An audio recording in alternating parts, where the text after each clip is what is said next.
Hey, hello. Balik lagi di channel Spoiler Moon dan kita akan bahas lagi kelanjutan part sebelumnya. Di part sebelumnya, Sekte Jiwa Iblis datang dengan penuh kesombongan mereka. Mereka menantang para murid elit dan mengalahkan semuanya. Tapi saat Zofan turun tangan, kena mental kan jadinya. Oke, jika rekan-rekan mau ngasih tip ke Mimin, boleh banget, linknya ada di kolom deskripsi. Dan kita akan masuk ke part 108. Dan part kali ini aneh ambil dari bab 604 sampai dengan 608. Boom. Ledakan terdengar dan seorang murid terlempar ke udara seperti layangan putus. Dia kemudian jatuh ke tanah dan berguling beberapa kali. Sampai akhirnya dia pun muntah darah. Jelas sekali saat ini organ dalam dari murid itu terluka, meskipun tidak terlalu fatal. Di sisi lain, pria berbadan besar yang mengenakan jubah abu-abu tampak mencibir murid itu. Inikah kekuatan utama dari Sekte Moche? Kalian hanya sekelompok sampah.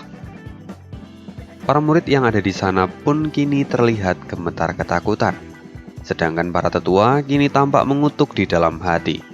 Jika bukan karena perintah dari Master Sekte, mungkin mereka akan menghubungi Zofan dan juga memberi orang-orang ini pelajaran. Bahkan, setidaknya jika itu bukan Zofan, jika ada Qi Changlong ataupun dua orang lainnya, mereka saja sudah cukup untuk mengatasi orang ini. Tapi sekarang mereka harus menahan rasa malu ini, karena itu adalah perintah. Seorang laki-laki tua yang rambutnya sudah beruban. Kini ekspresinya tampak puas dan kemudian dia berkata, "Master Sekte Moche, sebelumnya aku mendengar bahwa para elit di Sekte Moche itu memiliki jumlah yang cukup banyak. Tapi kenapa aku hanya melihat sedikit di antara mereka?" "Tetua Lu, Anda terlalu melebih-lebihkan. Semua murid elit kami ada di sini. Apakah mereka tidak cukup untuk latih tanding kali ini?" kata Xiu Yue dengan wajah dingin. Tetua Lu memandang Xiu Yue lagi dan dia berkata, "Benarkah begitu? Apakah Master Sekte tidak mencoba untuk menyembunyikan sesuatu dari kami?" Xiu Yue kemudian berkata, "Tolong jaga bicara Anda. Untuk apa aku menyembunyikan murid-muridku? Semua murid elit di Sekte Mocheku ada di sini. Apakah Anda masih meragukanku?" kata Xiu Yue. Memang benar apa yang dikatakan oleh Xiu Yue, bahwa semua murid elit memang ada di sana. Tapi yang terbaik tidak ada di sana karena mereka ada di kamar budak. Jadi nggak ada yang salah dengan Xiu Yue dan dia tidak berbohong. Tetua Lu terkejut kemudian dia mengangguk. "Saya tidak akan berani meragukan perkataan dari Master Sekte. Saya hanya ingin memastikan saja. Saya percaya dengan apa yang Anda katakan." "Kalau begitu, kami akan pergi sekarang. Saya rasa latih tanding kali ini sudah cukup," kata Tetua Lu yang kemudian membungkuk. Dia kemudian memberi hormat pada Xiu Yue. Tetua Lu kini menatap pria berbadan besar dan kemudian dia berkata, "Ayo pergi. Urusan kita di sini sudah selesai. Kamu juga harus kembali dan berlatih lagi." Pria berbadan besar itu kemudian membungkuk ke arah Xiu Yue dan berkata, "Terima kasih atas kebaikan Master Sekte yang telah menyediakan beberapa kantong pasir untukku latihan di sini. Meski aku tahu bahwa tidak ada manfaat yang bisa kuterima dari itu semua." Jelas sekali, semua itu adalah ejekan kepada Sekte Moche. Xiu Yue tidak mengatakan apapun. Dia hanya memandang pria itu dengan tatapan jijik. Tetua Lu kemudian menegur muridnya. Dia berkata, "Kamu lancang sekali. Tidak seharusnya kamu mengatakan itu pada Master Sekte Moche. Meski itu adalah fakta, tapi kamu bisa mengatakan itu pada saat turnamen naga ganda nanti dan bukan sekarang.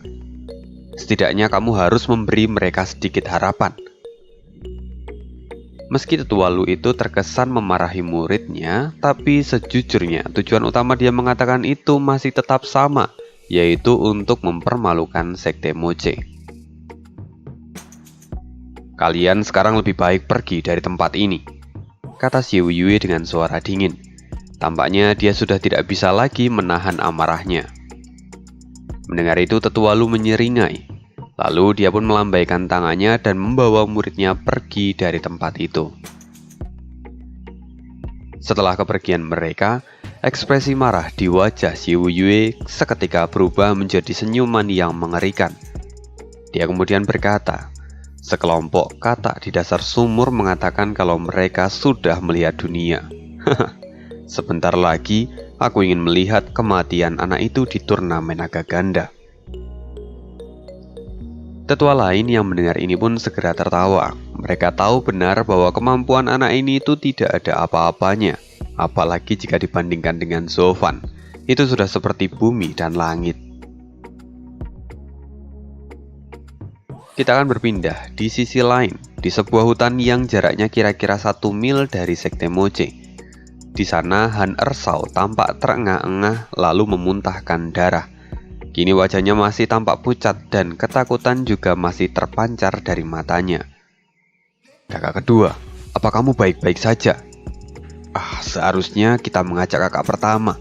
Ini sungguh terlalu mengerikan," kata Han Sansao yang kini menatap kakaknya dengan wajah khawatir. Han Ersao berkata, "Siapa yang menyangka kalau akan ada monster seperti itu yang bersembunyi di dalam Sekte Moche? Bukankah kekuatannya itu sungguh tidak normal?" "Benar, kekuatan anak itu memang terlalu tidak normal. Aku yakin ahli di ranah visi dewa bukan lagi lawannya. Satu-satunya harapan kita sekarang adalah kakak pertama, karena hanya dia yang sudah menerobos ke ranah virtual." Tetuamu mengangguk dan kemudian dia berkata dengan samar, "Untungnya kita pergi ke Sekte Moche lebih awal. Setidaknya kita sekarang bisa mengetahui kemampuan mereka. Jadi kita bisa menyiapkan strategi untuk melawan mereka nantinya. Kita harus bisa mempertahankan posisi kita sekarang." Han Ersao dan Han Sansao kemudian keduanya mengangguk. Lalu tidak lama setelah itu, dua sosok tiba-tiba melintas di dekat ketiga orang ini. Itu adalah Tetua Lu dan juga muridnya yang berasal dari Sekte Pengendali Binatang. Pria berbadan kekar itu kini tampak bersemangat dan dia berkata, "Guru, Anda bisa melihatnya kali ini. Sekte Moche itu sungguh lemah. Dan dengan begini kita bisa menghancurkan mereka dan membuat mereka terus terbenam di 3 sekte terbawah." Mendengar ucapan pria ini, ketiga orang itu tampak mengerutkan kening mereka, karena mereka baru saja merasakan kengerian dari Sekte Moche. Lalu Han Ersao berkata, "Siapa kalian?" Mendengar itu Tetua Lu dan muridnya yang tadi melintas kemudian berbalik karena merasa mereka dipanggil. Jadi sebelumnya kedua orang ini tuh nggak sadar dengan ketiga orang lainnya. Setelah itu Tetua Lu tampak terkejut dan berkata, "Bukankah kalian berasal dari Sekte Jiwa Iblis?" Tetuamu kemudian menjawab, "Benar, kami berasal dari Sekte Jiwa Iblis." "Lalu siapa kalian? Dan apakah kalian baru saja berkunjung ke Sekte Moche?" Tetua, salam untuk kalian. Kami baru saja dari Sekte Moche, dan kami ke sana untuk melakukan sparring dengan mereka," kata Tetua Lu. "Sparring? Apa sparring kalian berjalan dengan lancar?" kata tetuamu. Dia tahu bahwa murid Tetua Lu itu hanya berada di tahap 4 ranah visi dewa. Tapi sepertinya tubuhnya itu tidak terluka. Apakah dia memenangkan sparring itu, pikirnya. Tetua Lu dan muridnya kemudian tertawa. Lalu pria berbadan besar itu dengan bangga mengatakan, "Tentu saja kami menang. Tidak ada seorang pun di Sekte Moche yang bisa menyentuhku. Aku bahkan menang tanpa mengeluarkan keringat sedikit pun. Jadi aku yakin kalau di turnamen naga ganda nanti, Sekte Moche akan kembali ke dasar. Dan hanya Sekte Zuantian yang perlu kami waspadai." "Jadi, semua murid di sana kalah di tanganmu?" kata Han Ersao yang kembali memastikan dia sama sekali tidak percaya. Bahkan dia saja kalah dari Zofan dengan 1 pukulan. Jadi tidak mungkin pria ini bisa menang dari Zofan. Lalu Han Sansao memastikan juga, "Di Sekte Moche ada banyak murid. Siapa yang kalian lawan?" Pria itu kemudian berkata dengan sangat bangga, Jelas mereka adalah murid terkuat di Sekte Moche, murid nomor 1 dari murid elit mereka. Mendengar itu, Han Sansao dan Han Ersao saling memandang satu sama lain. Lalu Han Ersao berkata lagi, "Apakah kalian bertemu dengan orang-orang dari kamar budak mereka?" Pria berbadan kekar itu kemudian mencibir, "Hah, apa urusannya para budak itu denganku? Mereka tidak ada di level yang bisa menyentuh ujung rambutku. Jadi untuk apa aku memperdulikan mereka?" Mendengar ini seolah ketiganya merasa tercerahkan, lantaran kekuatan utama Sekte Moche itu justru berada di kamar budak. Jika mereka tidak bertemu dengan orang-orang dari kamar budak, itu sangat wajar kalau mereka bisa menang sparring itu dengan sangat mudah. Tetua Lu melihat sebuah kejanggalan, lalu kemudian dia berkata, "Memangnya apa yang salah?" Mendengar itu, Tetua Mo tersenyum dan dia berkata, "Tidak ada yang salah. Aku tahu bahwa muridmu pasti adalah orang yang sangat jenius di Sekte Pengendali Binatang. Karena itu, kalian sangat yakin dan menentang para murid elit sebelumnya."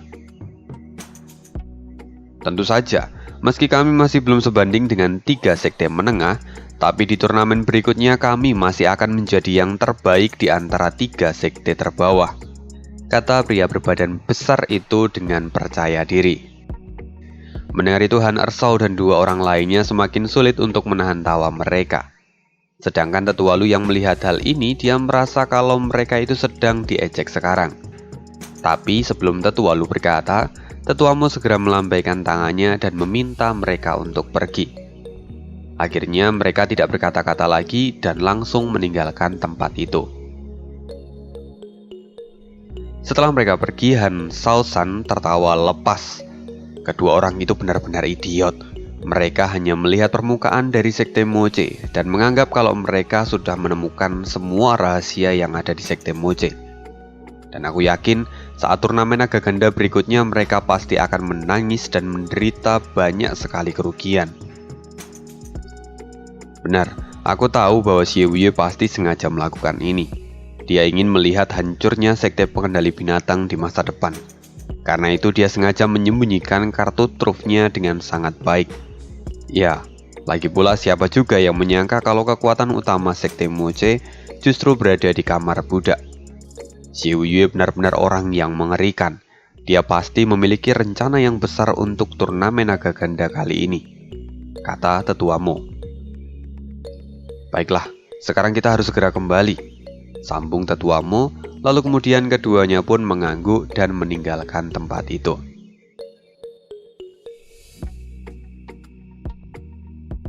Mari kita akan pindah lagi. Kini kita berada di sebuah ruangan yang lusuh, dan seorang pria kini duduk bersila dengan mata terpejam. Siapa dia? Jelas itu adalah Zhou Fan. Dia kini sedang berkultivasi dan api biru menyala di dahinya.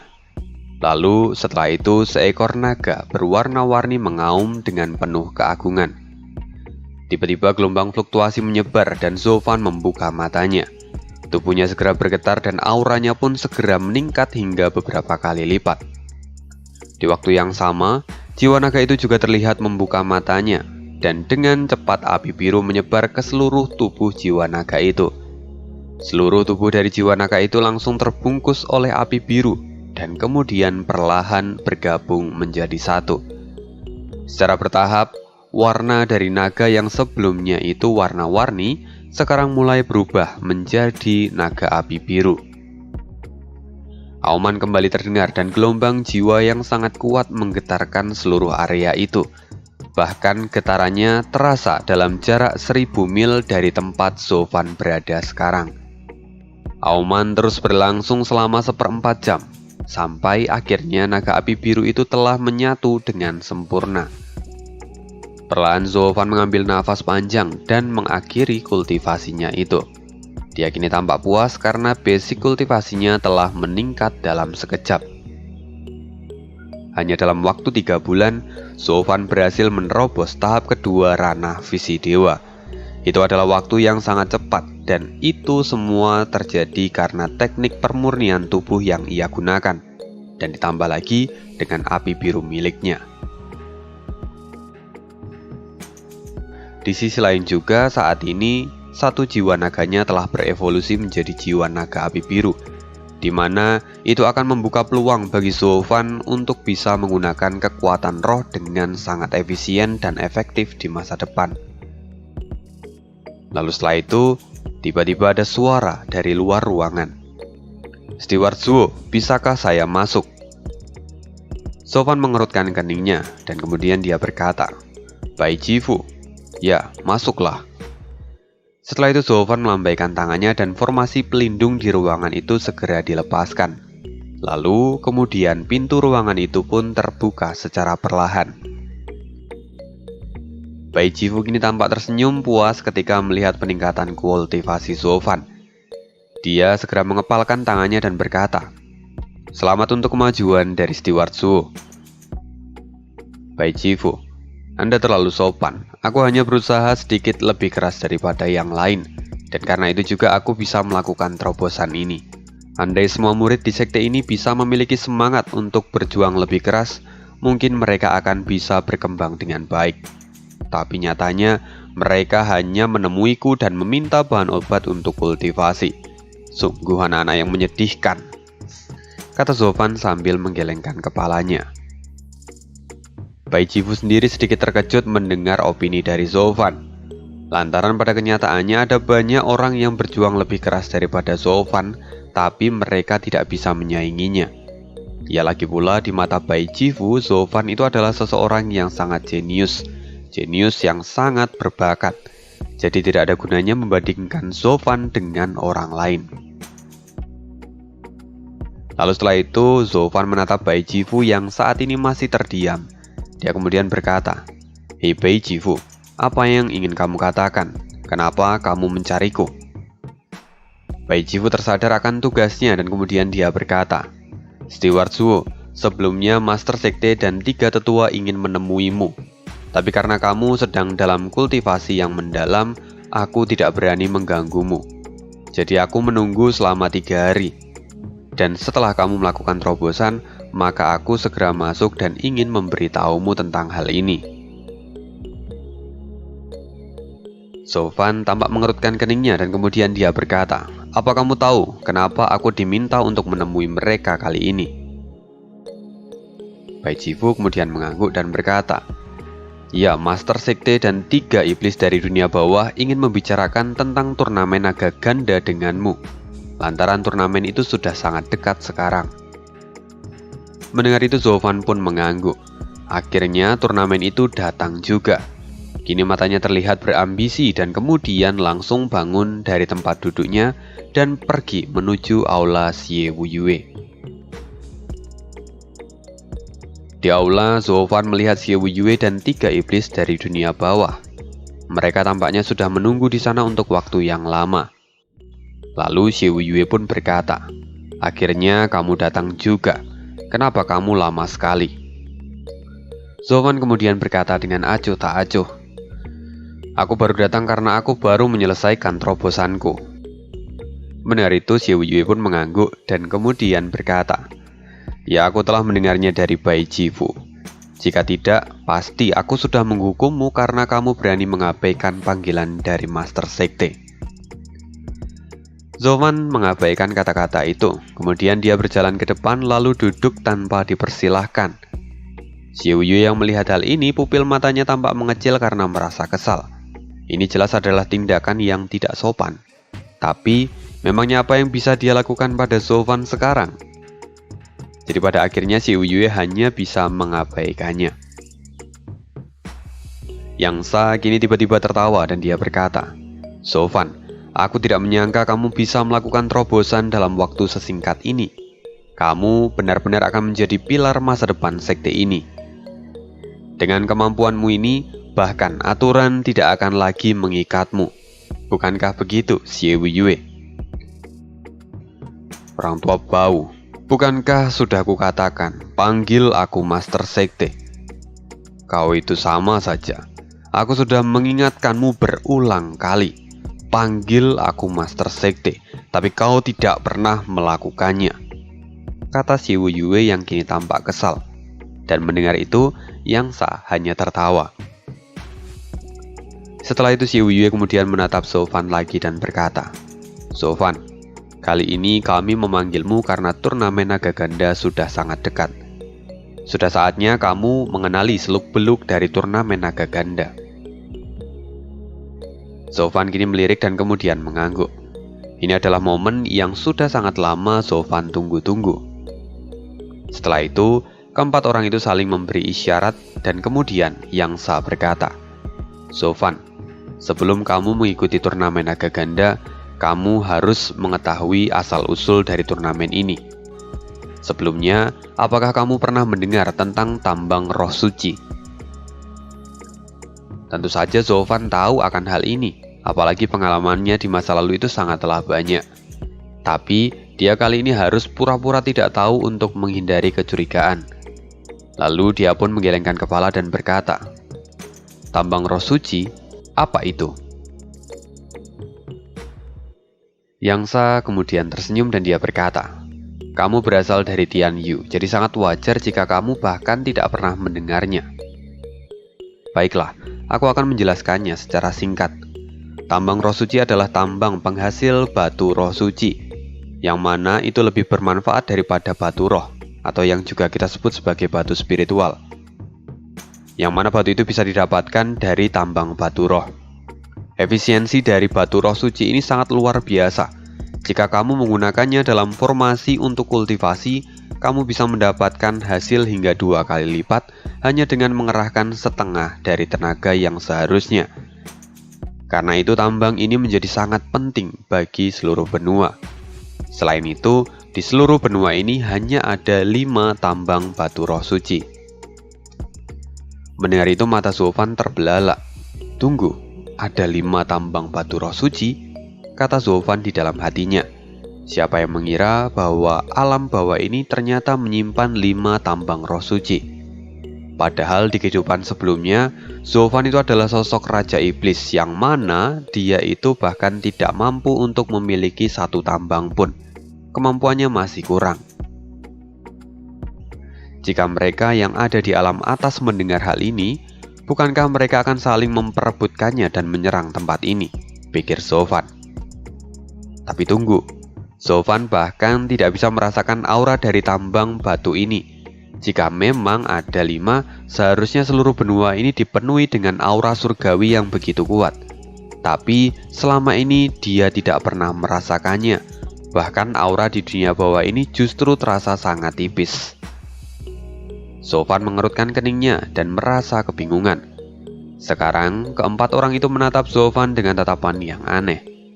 Mereka tidak habis pikir jika memang Sofan tidak mengetahui tentang tambang batu suci, seharusnya dia tidak akan mengeluarkan ekspresi seperti ini. Sofan tersadar dan kemudian melihat keempat orang itu yang mulai curiga. Lalu Sofan pun tertawa dan dia berkata, "Tambang roh suci adalah sesuatu yang sangat berharga. Bukankah seharusnya itu sangat langka? Tapi bagaimana bisa benua ini sampai memiliki 5 buah? Bukankah kalian bisa membaginya secara merata jika memang ada 5 buah? Lagi pula dengan begitu seluruh sekte pasti dapat meningkatkan kekuatan mereka." "Sofan, apa kamu bodoh? 5 tambang ini tersebar di seluruh benua. Jadi bagaimana bisa kamu menyebutkan bahwa itu banyak? Karena jumlahnya hanya 5, itu akan sangat sulit untuk membaginya. Apalagi kamu tidak bisa membandingkan tambang ini dengan tambang biasa. Tambang roh suci itu dilindungi oleh penghalang yang tidak terlihat dan tidak bisa ditembus. Kita hanya bisa menambang batu roh suci yang terkumpul di luar tambang, yang mana itu hanya bisa dilakukan sekali dalam beberapa ratus tahun. Karena itu tidak banyak yang bisa kita dapatkan, apalagi bagaimana kita harus membaginya," kata Yangsa. Setelah mendengar penjelasan ini, Sofan pun menjadi paham. Rupanya tambang itu dilindungi oleh sebuah penghalang. Wajar saja kalau misalnya tidak ada yang menyadarinya. Dan sepertinya ada seorang master yang sangat kuat, yang mana dia itu hingga bisa menyembunyikan semua itu dengan sangat baik.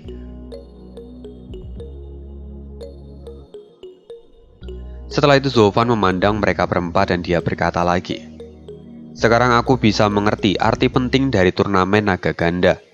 Jadi, kapan aku bisa memulai persiapanku? 1 minggu, jawab Xie Yue. Kamu bisa memilih beberapa murid untuk mengikuti turnamen ini, dan kamu adalah kaptennya. Aku menaruh harapan besar padamu, jadi jangan sampai kamu mengecewakanku. Zhou Fan pun mengangguk dan berkata, apa nanti kami akan pergi sendirian? Tidak, Yang Sa dan 2 orang lainnya akan menjagamu. Tunggu, hanya bertiga? Kata Zhou Fan dengan wajah kesal. Yang Sa kemudian menepuk bahu Zhou Fan dan dia berkata, setiap sekte hanya bisa mengirim 2 hingga 3 tetua saja untuk turnamen ini. Master sekte tidak diizinkan untuk ikut serta karena itu akan berpotensi untuk menimbulkan keributan. Ini adalah aturan dari Akademi Xuanlong. Jadi hanya kami bertiga yang akan menemani kalian. Mendengar itu Zhou Fan pun mengangguk. Jika hanya para tetua yang berangkat, maka Zhou Fan itu sebenarnya bisa merasa lebih tenang. Oke, jika tidak ada yang ingin kamu katakan lagi, maka pergi dan bersiap-siaplah, kata Xie Yue. Zhou Fan kini tampak ragu-ragu lalu dia berkata, Xie Yue, aku ingin bicara sesuatu denganmu. Panggil aku Master Sekte. Wajah Xie Yue tampak berkedut karena marah. Tapi dia tidak bisa melakukan apapun. Akhirnya Xie Yue pun menghela nafas dan berkata, lupakan, apa yang ingin kamu katakan? Setelah mengatakan itu, Xie Yue kemudian memberi isyarat pada 3 tetua untuk pergi terlebih dahulu. Jadi yang tersisa hanyalah Zhou Fan dan dirinya. Kini Zhou Fan merenung sebentar lalu dia berkata, Master Sekte, sebelumnya kamu memberiku pil tingkat 9. Kamu memiliki niat supaya aku mengikuti turnamen naga ganda ini. Sekarang aku sudah memberimu banyak manfaat dan turnamen naga ganda juga akan diadakan sebentar lagi. Jadi, setelah turnamen selesai, bisakah aku mendapatkan kebebasanku kembali? Kenapa? Apa kau tidak senang berada di Sekte Mojeko? Apa kau tidak mau tinggal di tempat ini? Masa depanmu cerah jika kamu mau berada di tempat ini. Bahkan, aku mungkin akan menyerahkan kursi patriark ini kepadamu di masa depan, kata Xie Yue sambil menatap Zhou Fan. Zhou Fan kemudian tertawa dan dia berkata, aku butuh jawabanmu. Aku akan ragu-ragu melangkah jika aku tidak mendapatkan jawabanmu. Dan jika itu terjadi, maka aku tidak akan tahu apa yang akan terjadi di turnamen naga ganda nantinya. Tunggu. Apa kau mencoba untuk mengancamku? Xie Yue kini menatap Zhou Fan dengan tatapan dingin. Tapi, setelah beberapa saat Xie Yue berkata lagi, baiklah, jika memang hatimu tidak ada di sini, maka percuma saja aku membujukmu. Karena itu, aku akan memberimu sebuah syarat. Kamu bisa kembali ke keluarga Luomu atau kemanapun kamu mau pergi setelah semuanya selesai. Tapi, kamu harus memastikan bahwa kamu akan membawa Sekte Moche berada di posisi pertama di turnamen naga ganda. Dan yang kedua, sebelum kamu pergi, kamu harus memberikan penggantimu yang bisa membungkam para tetua, sehingga mereka tidak akan lagi menjadi bahan tertawaan dari ke-9 sekte lainnya. Selain itu, bawa juga mereka dalam turnamen naga ganda dan tunjukkan kemampuan mereka di hadapan semua orang. Mendengar itu Zhou Fan mengerutkan keningnya. Tunggu, bukankah kamu sudah memiliki penerus yang kuat? Qi Changlong dan 2 orang lainnya setidaknya memiliki kualifikasi untuk menjadi penerusmu. Selain itu, aku sendiri saja sudah cukup untuk meratakan semua peserta di turnamen naga ganda. Jadi, kenapa kamu ingin melibatkan mereka juga? Kenapa tidak? Aku harus memastikan bahwa setelah kepergianmu nanti, aku masih memiliki orang yang cukup pantas untuk berada di posisiku. Karena itu, mereka juga harus membuktikan diri mereka pada turnamen naga ganda ini. Itu adalah syarat dariku. Jika kamu tidak bisa memenuhinya, maka kamu harus menghabiskan sisa hidupmu di sekte ini, kata Xie Yue. Zhou Fan pun terdiam, lalu kemudian Xie Yue berkata lagi, kenapa? Apakah kamu tidak percaya diri? Bukankah sekarang kamu memiliki 2 murid, Jadi kenapa kamu tidak menumbuhkan mereka dengan sangat cepat? Aku tahu, dua anak itu memang mudah untuk dibimbing. Tapi jika mereka berkembang pesat, maka mereka akan bisa terkena arus dari para tetua, kata Sofan dengan ragu-ragu.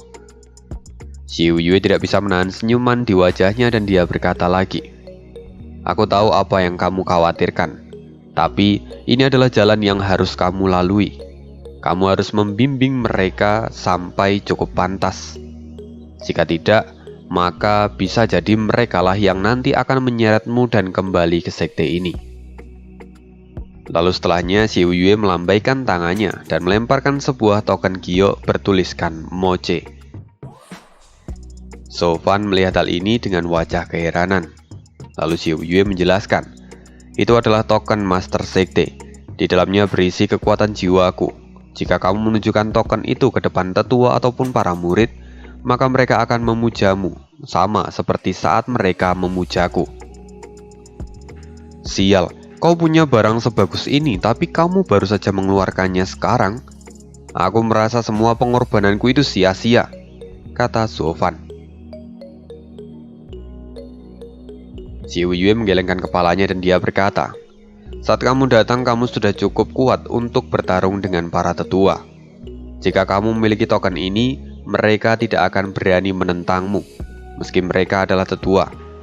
Jika itu sampai terjadi, aku tidak bisa membayangkan sudah berapa banyak tetua dan murid yang akan mati di tanganmu. Selain itu, jika tetua Xing melihat token ini di tanganmu, dia pasti akan segera mencari massa dan melakukan perang salib.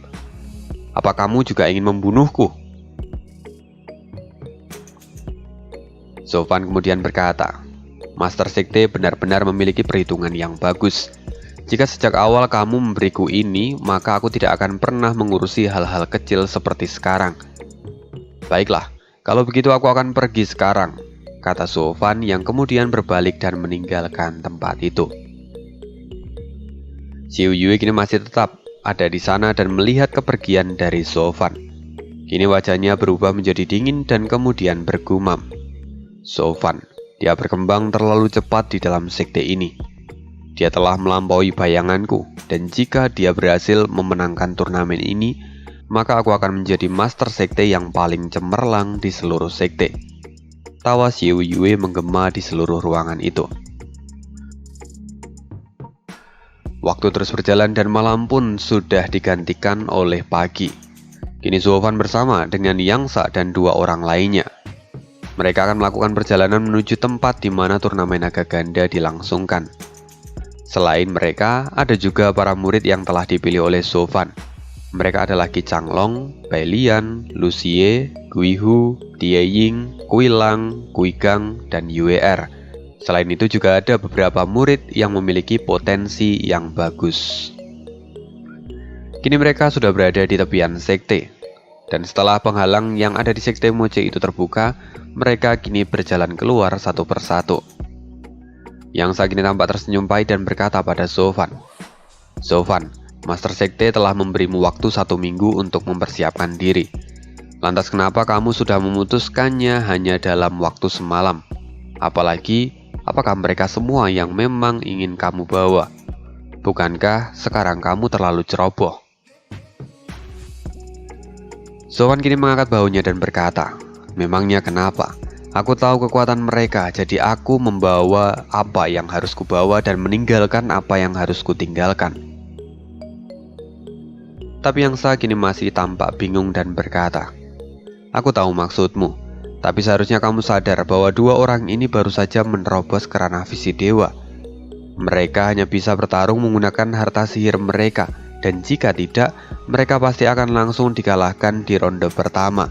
Jadi kenapa kamu sampai membawanya?" Sofan kemudian berkata, "Mereka adalah muridku, jadi aku ingin mereka membuka wawasan mereka dan mendapatkan pengalaman baru dari perjalanan ini." Yangsa dan dua orang lainnya hampir menangis ketika mendengar jawaban Sofan, seolah mereka itu adalah baby sister untuk menjaga anak-anak itu. "Tunggu, aku harus kembali dan bicara pada Master Sekte. Ini bukanlah tamasya, ini sungguh kekanak-kanaan," kata Yangsa dengan wajah kesal. Tapi Zovan kemudian mengeluarkan sebuah token dan ketiga orang itu bisa merasakan aura yang ada di dalamnya. Tunggu, itu adalah token dari Master Sekte, kata mereka bertiga. Zovan pun menyeringai dan berkata, benar, jadi jika kalian punya keluhan, katakan saja. Karena itu sungguh percuma. Kalian bertiga seharusnya paham dengan baik fungsi dari token ini. Jadi jika kalian ada keluhan, katakan saja, dan nyawa kalian akan jadi taruhannya, kata Zovan sambil menyeringai. Kini Yangsa dan dua orang lainnya menyusut dan wajah mereka tampak pahit. Mereka tidak menyangka bahwa Xie Wuyue bahkan sampai menyerahkan token seberharga itu. Jika itu adalah kehendak Master Sekte, kami tidak akan berani memprotesnya, kata Yangsa dengan ekspresi sedih. Para murid di sana kini pun tertawa melihat ketiga iblis yang tidak berkutik di hadapan Zovan. Setelah itu Zovan pun tertawa juga dan dia berkata, baiklah, kupikir masalah di sini sudah selesai. Lalu, untuk kalian, tidak baik menertawakan para tetua. Sekarang ambil pil ini dan minumlah. Segera Zovan mengeluarkan beberapa botol porselen dan melemparkannya pada mereka satu persatu. Guigang dan yang lainnya tampak bersemangat dan kemudian Guigang berseru, mengikuti guru memang adalah jalan yang terbaik. Belum lama ini guru memberiku pil tingkat 7 dan kali ini aku pun mendapatkan lagi pil tingkat 7 lainnya. Luar biasa. Semua orang pun segera mengangguk dan wajah mereka tampak gembira. Mereka setuju dengan apa yang Guigang katakan. Yangsa dan dua orang lainnya tampak cemburu dan kemudian mereka berkata, Zovan, setidaknya berikan kami juga pil itu. Maka kami akan mengikutimu tanpa banyak bicara. Tidak, kamu tidak bisa memakan pil itu, kata Zovan dengan santai. Yangsa tampak kesal dan berkata, apa maksudmu? Kamu sebelumnya juga telah menyuap Master Sekte. Selain itu, kami juga sudah mengikuti permintaanmu. Kenapa kamu tidak mau memberi kami juga? Tidak, itu bukan masalahnya. Ada hal yang lebih penting yang harus kalian lakukan. Karena jika kalian meminum pil itu, lantas siapa yang akan melindungi mereka?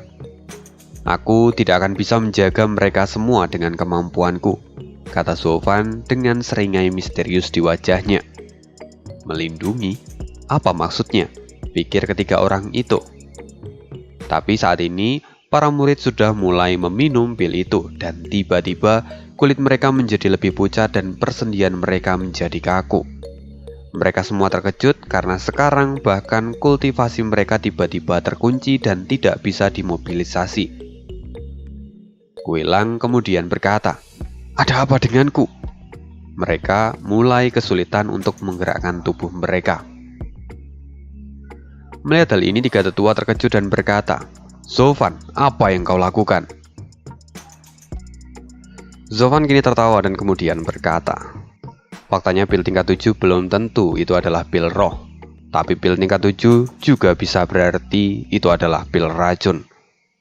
Mata semua orang terkejut dan merasa ketakutan. Ini adalah pil racun tingkat 7, pil zombie. Setelah kalian meminumnya, tubuh kalian akan menjadi kaku dan layu. Jika dalam sebulan kalian tidak meminum penawarnya, maka seluruh tubuh kalian akan berubah menjadi batu. Dan kau tidak akan bisa bergerak, apalagi menggerakkan mulutmu. Guigang kini tampak tidak percaya dan kemudian berkata dengan ekspresi sedih, Guru, kenapa kamu menyakiti kami? Kini Zovan menatap Guigang dengan tatapan sinis. Bukankah sudah lama kukatakan bahwa kau tidak bisa mempercayai siapapun termasuk aku, gurumu. Jika kau tidak waspada, maka kau yang akan mati. Ini adalah hukuman karena kalian semua telah melupakan peringatanku sejak awal. Semua orang kini tenggelam dalam penyesalan. Mereka benar-benar ingin mengeluh saat ini. Tapi pada akhirnya itu semua adalah salah mereka sendiri. Jadi mereka semakin merasa sedih. Ini Yangsa berteriak, Zovan, kenapa kamu melakukan ini pada mereka? Jika seperti ini mereka tidak akan memiliki harapan lagi. Apalagi berpartisipasi dalam turnamen naga ganda. Apa kamu ingin mengikuti turnamen itu sendirian? Zovan kemudian tertawa, lalu dia menjawab, seharusnya kalian bertiga lebih mengetahui tentang turnamen naga ganda. Mereka saat ini sangatlah lemah. Jika mereka pergi sekarang, mereka hanya akan tersingkir di babak pertama. Jadi daripada mereka mati di tempat itu, maka lebih baik mereka mati di tanganku. Mereka semua kini tercengang, mereka tidak bisa mengerti logika dari Zovan. Lagi pula, jika Zovan tidak ingin mereka mati di sana, kenapa dia tidak melepaskan saja mereka semua supaya bisa hidup dengan damai? Semua orang kini mulai mengutuk Zovan di dalam hati mereka. Lalu setelah itu Zovan menyeringai dan dia berkata, "Jika kalian pergi, kalian hanya akan menemui jalan buntu. Tapi hari ini aku sudah membukakan jalan untuk kalian. Meski pil zombie ini membuat tubuh kalian menjadi kaku dan mengunci kultivasi kalian, tapi pil itu juga berperan sebagai detoks yang baik untuk tubuh kalian. Jika kalian bisa melalui ini semua, seluruh tubuh kalian bisa berkembang dengan baik. Ini adalah ujian untuk kalian. Sebelumnya aku tidak melakukan ini karena kalian memiliki orang-orang yang menjaga kalian. Tapi sekarang dengan token ini, tidak ada siapapun yang berani menentangku. Sekarang nyawa kalian ada di tangan kalian sendiri. Aku tidak akan menyelamatkan kalian di tengah jalan. Jadi berjuanglah sendiri. Aku akan menunggu kalian di depan nanti." Sebelumnya Yangsa dan dua orang lainnya itu sudah sempat curiga bahwa Zovan mungkin adalah mata-mata, karena Zovan sampai meracuni para murid ini. Tapi setelah tahu alasannya, mereka mengerti bahwa Zovan itu hanya ingin melatih anak-anak ini. Meskipun jujur saja bahwa latihan ini terlalu ekstrim dan kejam. Zovan kemudian berbisik pada Yangsa dan dua orang lainnya. "Sekarang mereka seperti bayi yang baru saja dilahirkan. Kalian harus menjaga mereka sepanjang jalan." Mendengar itu ketiganya pun mengangguk. Setelah itu Zovan pun pergi ke depan para murid lagi dan berkata, "Aku akan menunggu kalian 1 kilometer di depan. Kalian harus terus bergerak. Jika tidak, maka kalian akan menjadi batu untuk selamanya." Begitu mendengar ini, semua murid mulai menggerakkan tubuh mereka. Tapi itu sungguh sulit. Gerakan mereka bahkan terlihat seperti siput saat ini. Tapi mata mereka kini dipenuhi dengan ambisi. Mereka semua berteriak, "Steward Zuo, tunggu saja. Kami tidak akan mati sia-sia di sini." Mereka kini mulai sekuat tenaga menggerakkan tubuh mereka. Dan waktu terus berlalu, dan setelah 15 menit, mereka telah menempuh jarak kurang dari 1 meter. Ya, itu sungguh seperti kecepatan seekor siput ya. Melihat hal ini, Yangsa dan dua orang lainnya hampir menangis. Meski ini mungkin adalah metode latihan yang sangat bagus, tapi mereka tetap merasa kasihan pada anak-anak ini. Dengan kecepatan mereka sekarang, entah berapa lama lagi waktu yang mereka butuhkan hingga mereka semua bisa mencapai Zovan. Dan di sisi lain, Zovan saat ini sama sekali tidak terlihat khawatir sedikit pun. Lagi pula, tujuan utama pil ini adalah memperkuat otot fisik mereka, yang mana itu akan memaksa mereka melampaui batas mereka sendiri, dan secara alami itu akan membawa perubahan yang sangat baik. Dengan cara ini otot tubuh mereka akan sangat terlatih. Bahkan jika itu hanya berlangsung selama beberapa bulan, itu jauh lebih baik daripada latihan selama puluhan tahun. Ini jelas adalah hasil yang sangat nyata dalam waktu singkat. Tetapi memang efek samping yang mereka terima adalah mereka sangat lemah dan rentan saat ini. Bahkan mereka tidak ada bedanya dengan bayi. Itu sebenarnya adalah bahaya yang sangat sulit untuk diatasi. Tapi selama adanya 3 tetua yang bersama mereka, maka metode ini bisa dipraktekkan.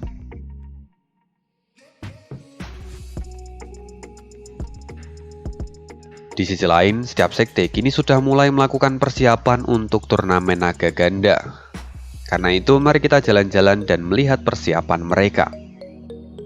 Sekarang kita akan melihat apa yang terjadi di sekte Xuantian. Di sebuah gua kecil di tebing gunung bersalju, di sana ada seorang wanita muda dengan pakaian putih dan mengenakan sebuah pedang dengan cahaya yang sangat dingin. Gadis itu kemudian membungkuk dan berkata, "Senior, turnamen naga ganda akan segera dilaksanakan. Aku akan berpartisipasi di dalamnya, jadi aku ucapkan terima kasih untuk pengajaranmu selama beberapa tahun terakhir." Gadis itu tidak lain adalah King Chen. Lalu sosok lain yang ada di dalam gua, dia kemudian berkata, "Turnamen naga ganda akhirnya akan dimulai.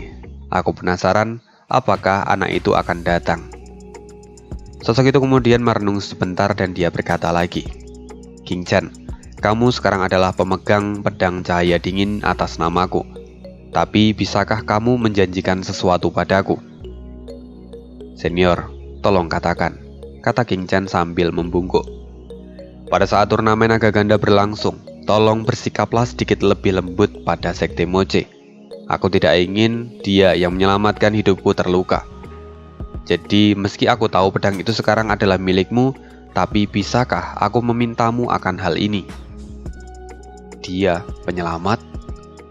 "Ya, dia adalah orang yang telah memberikan bahan obat sebelumnya," kata pria itu sambil melangkah keluar dari gua. Boom, kita pindah lagi ke tempat yang lain. Sekarang kita ada di sebuah aula yang gelap dan lembab. Di sana terdengar jeritan dari setiap sudut ruangan dan membuat orang yang mendengarnya sampai merinding. Di tengah aula itu ada seorang pria parubaya yang baru saja menggebrak meja karena marah. Kini dia menatap ketiga orang yang ada di hadapannya. "Apa yang kalian katakan? Putra keduaku telah dikalahkan oleh seorang murid budak dari Sekte Moche. Sungguh memalukan." Ya, orang ini adalah ayah dari Han Ersao dan juga Han Sansao, alias master dari Sekte Jiwa Iblis. Kini tetuamu dan dua orang lainnya terlihat gemetar dan tidak berani bicara. Mereka terdiam untuk waktu yang lama, lalu akhirnya Han Sansao memberanikan dirinya dan berkata, "Ayah, budak itu bernama Sofan. Dari yang saya lihat dia bukanlah orang biasa.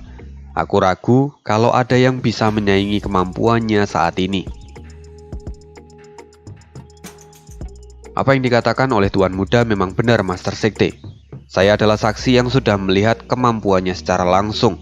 Anak itu bahkan mengalahkan Tuan Muda kedua hanya dalam satu gerakan," kata tetuamu. Mendengar itu, sang Master Sekte kembali berteriak, "Kalian tidak perlu memberikan alasan apapun. Pada akhirnya dia tetap kalah dari seorang murid budak. Itu benar-benar mencoreng wajahku. Sekarang, apa yang bisa kamu lakukan, Ersao?" "Saya akan menerima semua hukuman dari ayah," kata Han Ersao dengan wajah ketakutan dan tubuh gemetaran. "Karena kamu terluka oleh orang lain dan tidak bisa mengalahkannya dengan kedua tanganmu, maka itu artinya kamu tidak membutuhkan kedua tanganmu lagi. Aku akan mengambilnya." "Tunggu ayah, tolong jangan lakukan ini. Jika Anda melakukannya, maka kakak kedua akan cacat seumur hidup," kata Han Sansao dengan wajah khawatir. Tapi Master Sekte tampak mendengus dan berkata dengan jijik, "Selama dia bisa menerobos ke ranah virtual, dia bisa menemukan wadah baru untuk tetap hidup dan kembali seperti semula. Atau, aku akan memberikan pilihan yang kedua.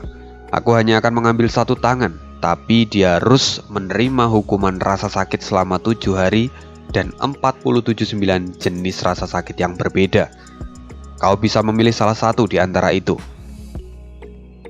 Semua orang yang ada di ruangan itu tampak suram dan mereka kasihan pada Han Ersao. Tapi Han Ersao mengepalkan tangannya dan berkata, "Ayah, aku bersedia menerima siksaan itu." Mendengar ini, sang Master Sekte mengangguk dan perlahan kemarahannya mulai menghilang. Dia kemudian berkata lagi, "Kamu adalah putraku, tapi jika kamu gagal maka kamu juga harus menerima konsekuensi dari kegagalanmu itu. Sekarang pergilah." "Tunggu sebentar." Seorang pemuda berjalan maju. Tetuamu melihat dan kemudian dia segera membungkuk. "Tuan muda pertama." Pemuda itu mengangguk dan kemudian berkata pada Master Sekte, "Ayah, adik kedua dikalahkan karena perbedaan kekuatan mereka, dan bukan karena kecerobohannya. Jadi dia tidak seharusnya mendapatkan hukuman ini. Aku tidak peduli, dia telah dikalahkan oleh seorang murid dari salah satu sekte terendah. Apalagi yang mengalahkannya adalah murid budak yang memiliki kasta paling bawah." Melihat ekspresi dari ayahnya yang masih tampak masam, pemuda itu berkata, "Seorang jenius bisa berasal dari mana saja. Bahkan dia juga bisa berasal dari kamar budak. Pada akhirnya yang terkuat adalah pemegang kekuasaan. Adik kedua kini terluka karena dia lebih lemah. Jadi itu adalah suatu hal yang wajar. Dan selain itu, ayah juga harus mempertimbangkan bahwa sebentar lagi turnamen naga ganda akan dimulai. Jika adik kedua terluka sekarang, siapa yang akan menggantikannya kali ini? Tidak ada orang yang memiliki kualifikasi dan tingkatan seperti adik kedua saat ini.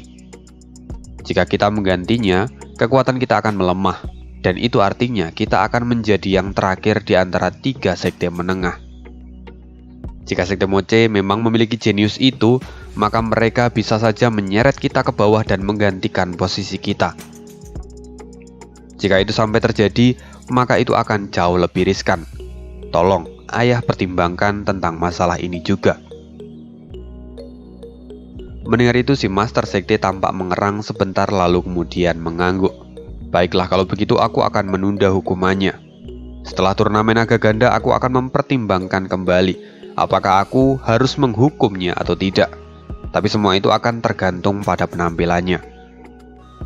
Mendengar itu, Han Ersao segera berubah menjadi lebih ceria dan berkata, "Terima kasih ayah atas berkat pengampunan Anda." Master Sekte kemudian menganggukkan kepalanya. Lalu kemudian dia berjalan ke arah pintu keluar. Tapi sebelum dia pergi, dia kemudian bertanya, "Putraku, apa rencanamu kali ini?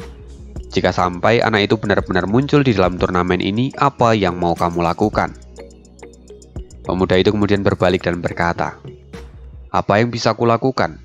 Aku hanya akan menghajarnya sampai babak belur," kata pemuda itu yang kemudian tertawa. Master Sekte kemudian mengangguk dan berjalan lagi. Suaranya masih menggema di seluruh ruangan itu. "Di turnamen kali ini, aku ingin kamu membawa sekte kita untuk memasuki 3 sekte teratas. Lalu, jika sekte Moche memang memiliki potensi untuk menjadi ancaman, maka kamu harus menghancurkan mereka. Seperti yang ayah mau, aku akan membereskannya," kata pemuda itu sambil tertawa. Kita akan pindah lagi. Di sebuah lembah kecil terlihat seorang pria muda berjubah keemasan. Dia kini tampak berkultivasi dengan tenang. Auranya yang kuat terus merembes dari tubuhnya. Di dekat sana ada 2 orang yang sedang ngobrol. Mereka berdua ini sepertinya juga adalah peserta dari turnamen naga ganda ini. Mereka mulai membicarakan banyak hal termasuk gelar jenius nomor 1 di seluruh benua. Tentunya yang mereka sebutkan adalah orang yang berasal dari sekte mereka. Setelah 3 jam berlalu, tiba-tiba ada gelombang spiritual yang menyebar dengan sangat cepat. Lalu suhu di sekitar tempat itu tiba-tiba berubah menjadi panas dan membuat tumbuhan mulai layu sampai mengering. Dan akhirnya tumbuhan itu pun mulai terbakar dengan sendirinya. Kedua orang itu terkejut ketika melihat hal ini dan mereka berkata, "Apa ini adalah api jiwa dari Junior?" Akhirnya dia berhasil memadatkan jiwanya. Sungguh sangat mengerikan. Meski baru terbentuk, tapi kekuatannya terasa begitu mengerikan. Jika seperti ini, gelar jenius pasti akan segera jatuh ke tangannya. Sosok satunya kini tampak hanya bisa tersenyum masam. Dia setuju dengan apa yang baru saja disampaikan oleh rekannya tadi. Lalu tidak lama kemudian, sosok hitam melesat melewati mereka berdua dan terbang menjauh. Dan tidak lama setelah itu, sosok lain tiba-tiba datang dan berteriak, "Kemana iblis kecil itu pergi?" "Ah, tetua King Ya, saudara Yanmo baru saja pergi. Dia mungkin bosan dan memutuskan untuk berjalan-jalan sebentar. Anda tidak perlu khawatir, dia pasti akan menyusul kita nanti di turnamen naga ganda," kata seorang wanita. "Ah, anak itu selalu saja semaunya sendiri. Kita sudah mau mengikuti turnamen naga ganda, bagaimana bisa dia bersikap seperti ini?" kata tetua King Ya dengan kesal. Tapi kemudian wanita itu menenangkan tetua King Ya dan mencoba membujuknya supaya dia tidak marah-marah. Lagi pula memang sejak dulu Yanmo itu selalu dikenal sebagai pembuat onar. Jadi percuma saja marah-marah padanya. Selain itu, tetua ini juga meyakinkan kalau Yanmo itu pasti akan datang ke turnamen naga ganda apapun yang terjadi. Karena di sana akan ada orang yang dikenal sebagai jenius nomor 1 di seluruh benua. Jelas itu akan menarik perhatian dari Yanmo, dan dia tidak akan mungkin melewatkan kesempatan ini. Jadi, sekian dulu, kita ketemu lagi di next video. Dan terima kasih untuk Mo Fitri MD saat yang sudah donate via PayPal. Ini dari Malaysia ya Bang ya. Ya, terima kasih Bang. Terus kemudian untuk Bang Adi Nurmadani yang TF ya Bang. Dan juga untuk petinggi tim Ray. Wah, keren banget. Pesan dari abangnya, makasih Min, dah upload kemarin. Ditunggu bonusannya. Itu lumayan buat beli gorengan. Lagi-lagi bisa buat renang kalau aneh belikan gorengan semua nih Bang. Dan ya mungkin nanti aneh belikan nasi padang ya sebagian. Jadi renangnya biar nggak sama gorengan doang tapi sama nasi padang. BTW thank you banget. Dari AE1903SH, ini kayaknya orang Madiun nih. Platnya AE. Semoga sehat selalu Min, amin. Terima kasih Bang. Dari Bang Husen, semangat up-nya Min. Ya, sama-sama Bang, terima kasih. Semangat juga, semangat mendengarkan. Dari Genit, Patria Kekaisaran Banyuwangi, Ipung Fiestian Dani, bangga padamu Min. Kok patriarknya jadi Ipung ya? Oke, terima kasih Bang. Terus Sugiarto Prananta, mantap Min. Makasih kemarin bonusnya sampai 50 menit. Ya, sama-sama Bang. Dan begitu untuk spoileran kali ini. Terima kasih yang sudah mendengarkan sampai akhir dan see you again di next video. Bye.